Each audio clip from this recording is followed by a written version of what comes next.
Cette semaine, Méditerranéo se décline autour du patrimoine et de la culture. À Rome, les vestiges archéologiques et les trésors antiques font l'objet de toutes les attentions. Dans le sud de la France, la ville de Sète inspire les artistes d'horizons divers. En Provence, nous suivrons le parcours singulier des abeilles en transhumance. Enfin, la séquence mémoire nous conduit en Corse pour évoquer la réintroduction du cerf dans le parc naturel régional.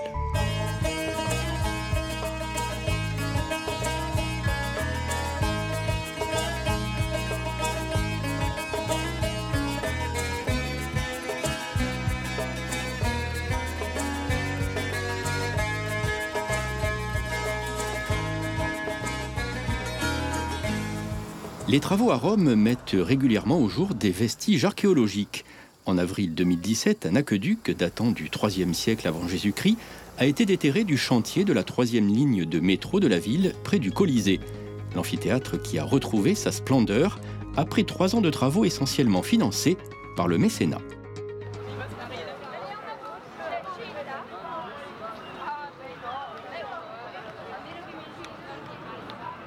C'est le plus grand amphithéâtre de l'Empire romain.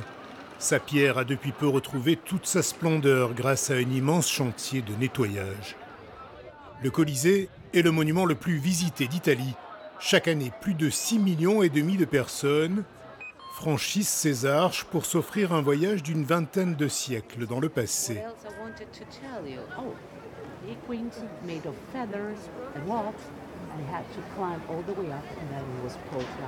Ils viennent du monde entier à la rencontre d'un monument. Oui, c'est un incroyable chef-d'œuvre d'ingénierie. Oui, d'ingénierie, c'est ça. C'est un exemple incroyable de génie civil qui a résisté et qui a rempli de nombreuses fonctions au cours des très nombreux siècles. C'est beaucoup d'histoire. Ça montre combien les temps ont changé depuis l'époque où on appelait ça le divertissement. Il garde la trace de l'histoire. C'est assez intéressant. Le temps qui passe fragilise l'édifice. Chaque année, 500 000 € de travaux sont nécessaires à l'entretien du Colisée. Le Colisée a toujours été en chantier depuis sa construction. Il a été presque complètement reconstruit au IIIe siècle après Jésus-Christ, après un terrible incendie. Et c'est bien que ce soit un chantier qui comporte aussi des restaurations de restauration. L'absence de chantier serait mauvais signe. Ça voudrait dire manque de fonds, manque de professionnalisme, manque d'intérêt. Les abords du Colisée sont eux aussi en chantier. Le plus important et le plus complexe du moment, l'extension du métro. La basilique Saint-Maxence est corsetée d'acier, par précaution. 2 arrêts plus loin, voici la station San Giovanni. Sa mise en service est prévue à l'automne. Rossella Rea a supervisé les fouilles et veillé à la mise en place d'un groupe de travail pour s'assurer que le chantier, à 30 mètres de profondeur, n'ait pas d'impact sur le Colisée. Le Colisée est plein de très discrets appareils électroniques, très peu visibles, qui surveillent chacun de ses mouvements. Donc ce ne sera certainement pas nécessaire, mais s'il devait nous prévenir de mouvements minimes, évidemment, toutes les précautions nécessaires seraient prises. La station a des airs de musée. Des vestiges de la préhistoire au XVIIIe siècle seront exposés. À Rome, chaque coup de pioche est l'occasion d'exhumer des trésors. Les futures fouilles pour les stations de métro seront l'occasion de faire de grandes découvertes. C'est quelque chose qui, naturellement, nous excite beaucoup. Et nous espérons pouvoir vite commencer à fouiller cette nouvelle réalité.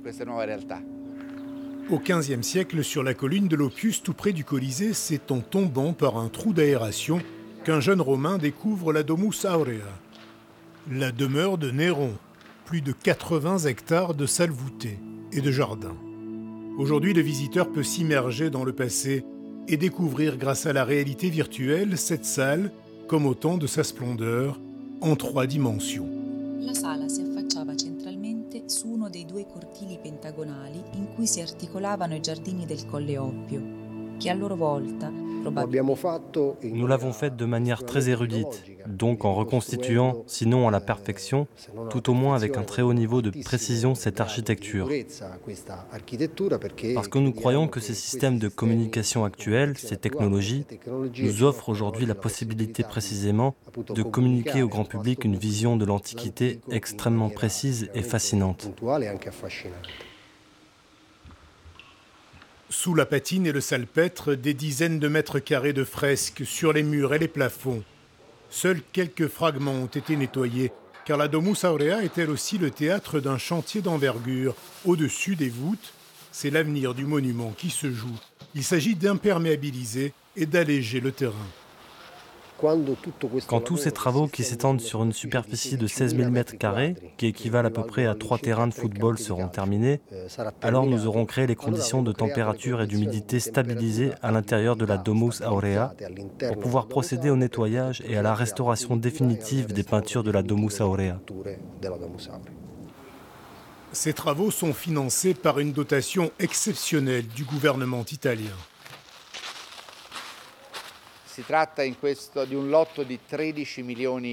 On parle ici d'un lot de 13 millions d'euros de travaux qui nous permettent de faire un travail brut, qui est nécessaire, mais qui n'est pas très visible.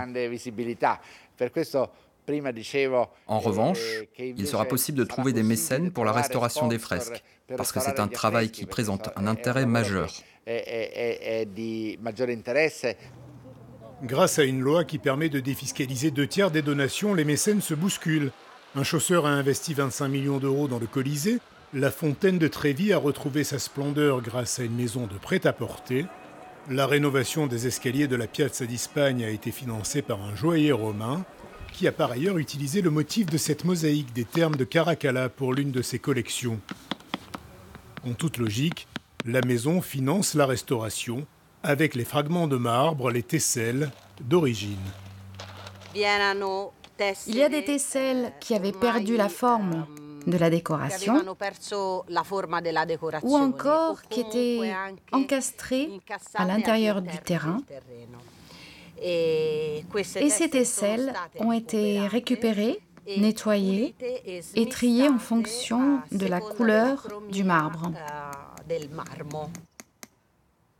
Les monumentaux thermes de Caracalla, édifiés au IIIe siècle, recèlent une collection de mosaïques exceptionnelles. L'enceinte s'étend sur plus de 10 hectares. Je dirais à cause du glissement de la décoration. Des éboulements du dessus. Sans l'apport du mécénat, cette mosaïque n'aurait pas pu être restaurée. Le monument est très haut. Il mesure 37 mètres et il a besoin en permanence de restauration sur les murs, sur leur sommet. Donc on n'aurait pas pu intervenir parce qu'il y a des choses beaucoup plus importantes à faire en priorité. Rome est un musée à ciel ouvert classé au patrimoine mondial de l'UNESCO.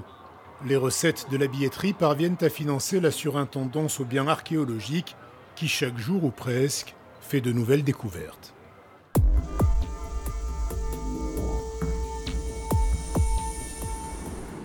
On dit qu'il y a à Sète autant d'artistes que d'habitants. Parmi les plus célèbres, Paul Valéry, Georges Brassens, Hervé Di Rosa ou encore Pierre Soulages et Robert Combas. Ambiance, paysage, origine, cette ville de 45 000 habitants ne laisse personne indifférent.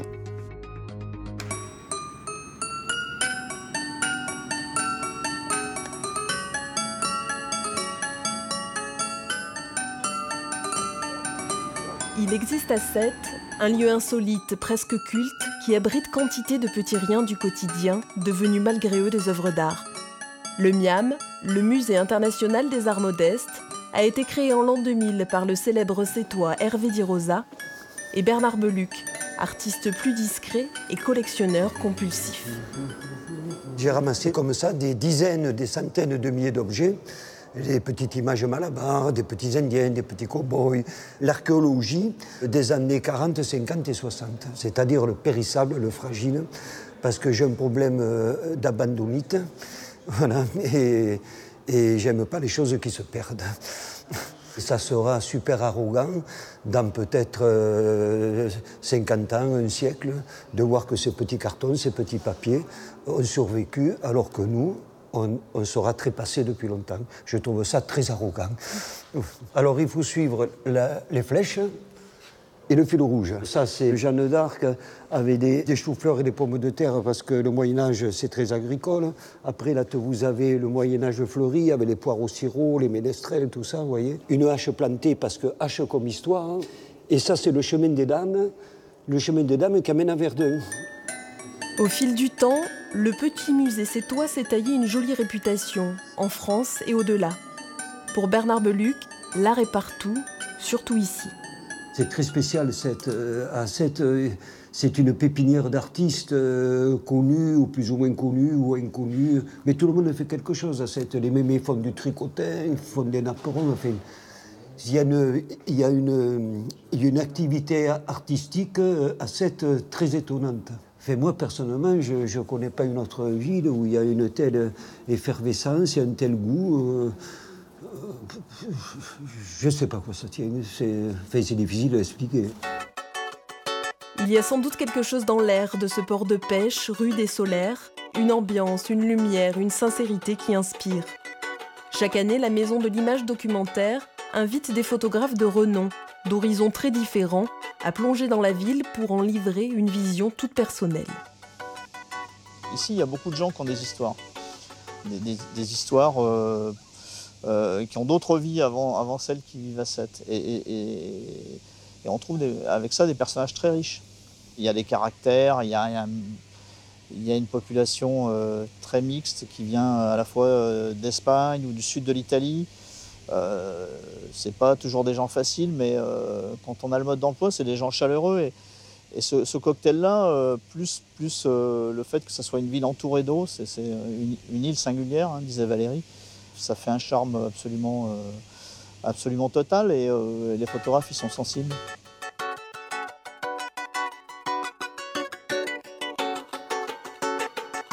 Comme une vingtaine d'autres artistes, Jean Denand bénéficie depuis plusieurs années d'un atelier mis à disposition par la mairie. À 36 ans, cet artiste reconnu a choisi de continuer à vivre et à travailler dans sa ville d'origine, qui reste au cœur de sa réflexion. Tous les artistes sont influencés par le paysage dans lequel ils évoluent. Moi, je suis fils d'ostréiculteur et je suis persuadé que l'âme ouvrière de la ville a influé sur le geste et sur le travail. On fantasme toujours le geste de l'artiste comme quelque chose de virtuose, comme ça. Et là, de remettre cette dimension du corps-travail, du corps-labeur, du corps ouvrier, ça me semble intéressant dans le récit plastique. Donc toujours pareil sur des supports sur la construction. Là, c'est un placo-plâtre monté sur un doublage en polystyrène. Jean Denand se passionne pour les chantiers, les perceuses, les enduits et l'implication très physique de l'artiste. Je vois tous les copains qui étaient sculpteurs à 35 ans, ils sont devenus peintres à 50. C'est pas pour rien. Donc on part de la paroi vierge du placo-plâtre. Et je viens, et je m'engage corporellement avec mon marteau, j'éclate le morceau de placo-plâtre et je viens révéler cette image du monde par le retrait.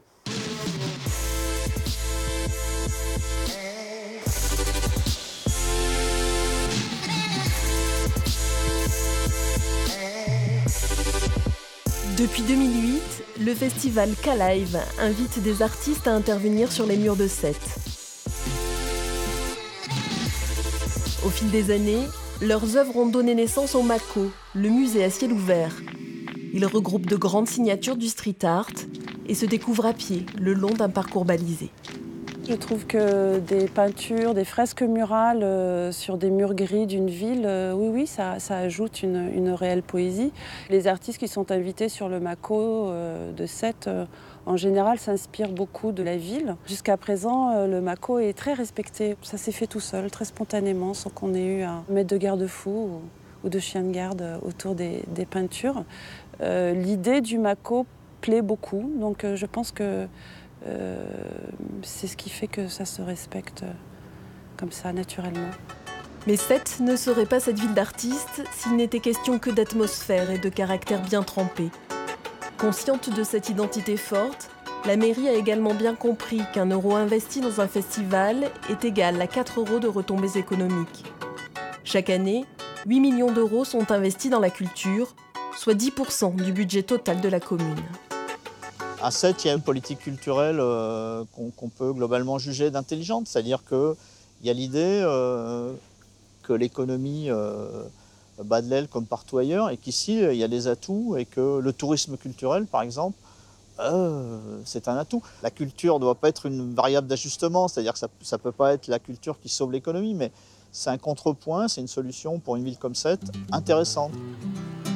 En plus de sa dizaine de festivals, de ses nombreux musées et ateliers, Sète comptera d'ici 2018 au Chai des Moulins un ambitieux pôle culturel de 8000 m².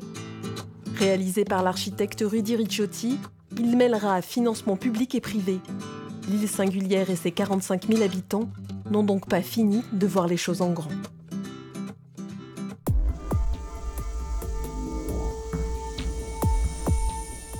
C'est un voyage délicat entouré de 1000 précautions. La transhumance des abeilles est une tradition ancrée en Provence depuis bien longtemps. Afin d'augmenter le nombre de récoltes et de diversifier les miels produits, l'apiculteur déplace ses ruches en fonction du calendrier de floraison.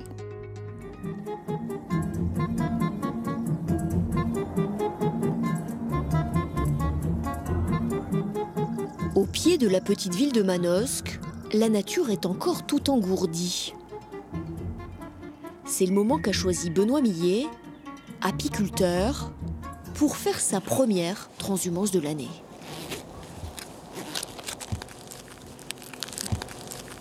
Là, nous allons fermer les portières des ruches pour pas qu'elles puissent sortir. Donc là, on retourne la portière. En le retournant, on leur empêche le passage. Par contre, il y a des petits trous d'aération pour qu'elles puissent respirer pendant le trajet. Et là, les abeilles sont enfermées dans la ruche. Voilà, donc là, il reste quelques abeilles devant. Elles ne peuvent pas rentrer parce que la ruche est fermée. Donc elles vont rester là pendant le trajet, c'est-à-dire sur la planche d'envol. Vu qu'on va mettre les ruches une à côté de l'autre, elles seront abritées de l'air de déplacement de la voiture. Juste quand je tape, un petit bourdonnement. Déjà, si le bourdonnement s'arrête rapidement aussi, on voit de suite qu'il y a une reine. Sinon, la ruche, elle reste en bruit, en bourdonnant pendant un petit moment. C'est à la tombée de la nuit qu'il faut déplacer les insectes. Benoît et son frère vont ainsi charger ce soir-là près de 40 ruches. Un travail très physique. On va dire il y a 25 kg de miel à peu près. Là, il en reste. Et je sais pas, la ruche, elle doit faire... là, ça fait pas loin de 35-40 kg, la ruche entière. C'est le plus compliqué et le plus long de la transhumance. Attacher les ruches. Ça, parce que, on va dire, ça glisse tout le temps. Et ça... on ne voudrait pas les perdre.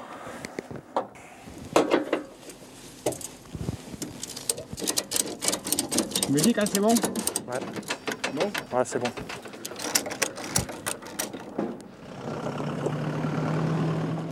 Direction le plateau de Valençol. Une petite demi-heure de route, à peine. Mais la fatigue se fait déjà sentir. Pourtant, la nuit sera bien longue.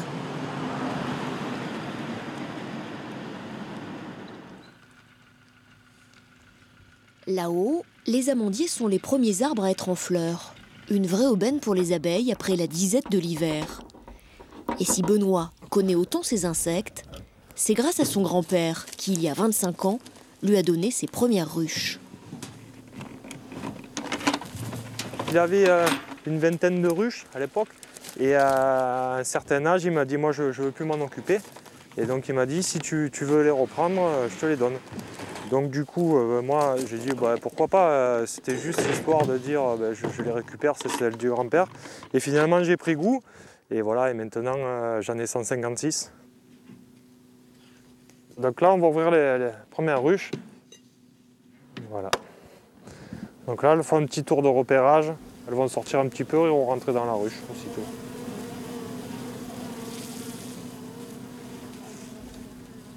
Je ne sais pas si vous entendez le bruit, mais on les entend bourdonner.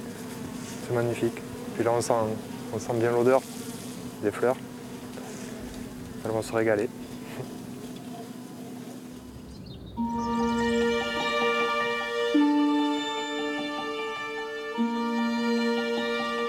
Sur le plateau de Valensole, le jour se lève, à peine. Et sous les amandiers, les abeilles vont découvrir leur nouveau territoire.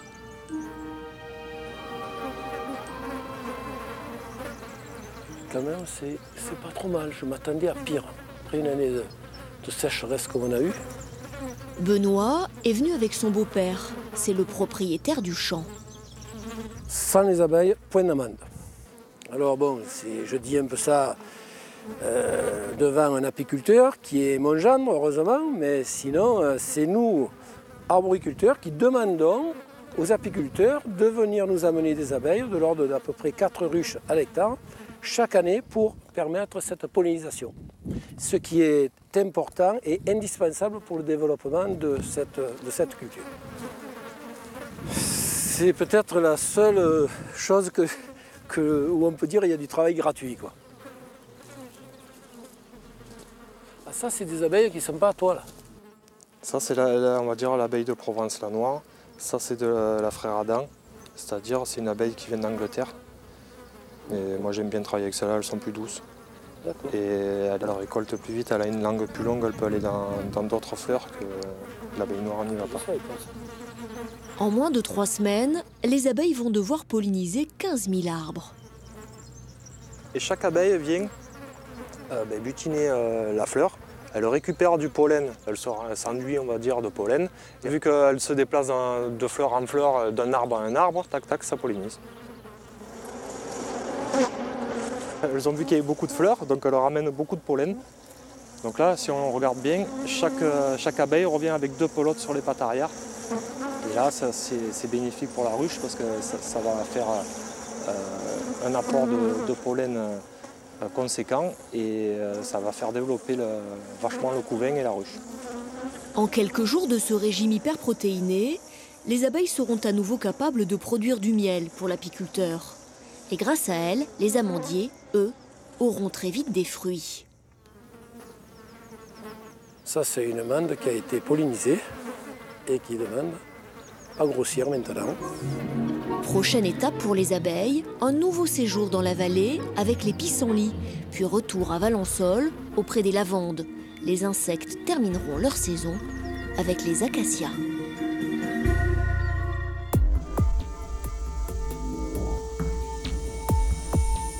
Le cerf de Corse a été réintroduit progressivement sur l'île en 1998, une reconquête rendue possible par une coopération transfrontalière avec la Sardaigne. L'animal avait disparu dans les années 60 et le parc naturel régional a engagé un long travail pour que le cerf retrouve son territoire. C'est notre séquence Mémoire d'aujourd'hui.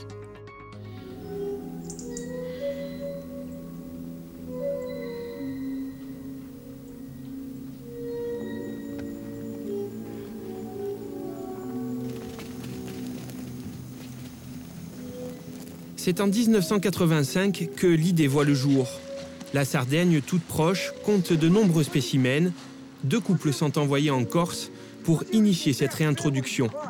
Le temps de constituer une harde autonome, les bêtes sont élevées en enclos avant d'être lâchées dans des sites sélectionnés.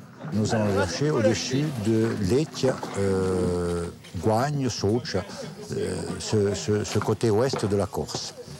20 animaux, donc biches, fans et cerfs adultes. Ils seront suivis par radiotélémétrie, donc équipés, les biches meneuses, les grands cerfs seront équipés de colliers émetteurs et ils seront suivis comme ça pendant 2 ou 3 ans pour voir comment ils occupent le territoire. Là, il n'y en a aucune en état. Non, là, elles sont pleines déjà. Le grand jour pour une vingtaine de cerfs. D'abord quelques heures de voiture, puis fin du voyage en hélicoptère. C'est dans ces vallées à la végétation insondable que la harde devra trouver ses marques.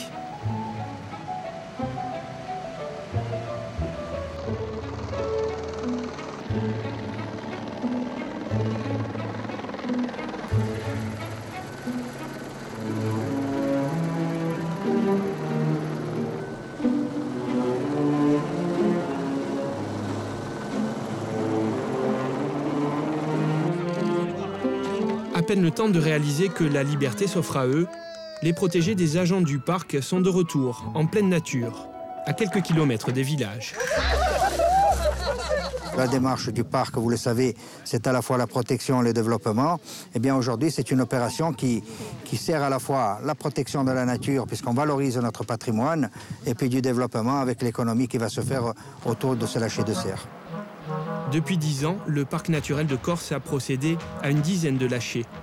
L'espèce avait totalement disparu dans les années 60, victime des braconniers. Aujourd'hui, près de 600 individus vivent en totale liberté. Dans des clairières, des sous-bois, chaque année, plusieurs dizaines de petits voient le jour.